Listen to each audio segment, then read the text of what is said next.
women have been working very hard to have a place in religion, and they've been doing it cross-culturally, and that's very interesting. And the work of women in Catholicism is helping the women in Tibetan Buddhism, and the Tibetan Buddhists are sort of helping certain forms of Hinduism.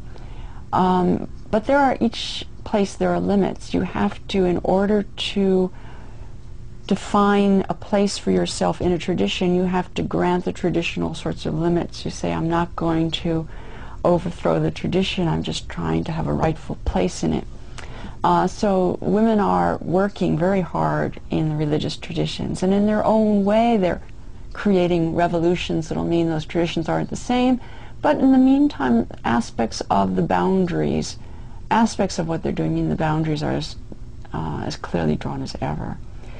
Women in the study of religion, I think, has been another chapter, and it's interesting to me that the woman who inspired me the most was a sister who had to go, who felt that the only way she could have a really thorough education at her time in the 1930s was to join the Sisters of the Sacred Heart, and they did. They gave her a great education.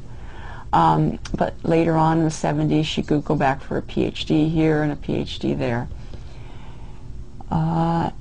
I think when I entered graduate school, women were still uncommon, but quickly became common. There was, I think, a 5 to 10 year period where no one quite knew what to do with women graduate students. But it was very clear that we were very lucky that way.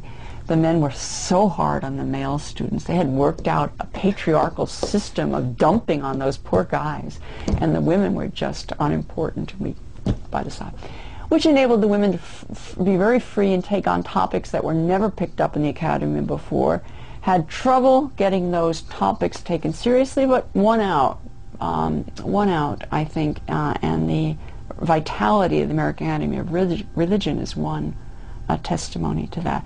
So I think I've had ultimately a career that's not been hampered at all by being a woman, except that I think there are bastions still lurking here and there, but who wants them? Sort of an answer. I'm not sure how much the study of religion and women in religion overlap. It does overlap, but it's complicated overlapping.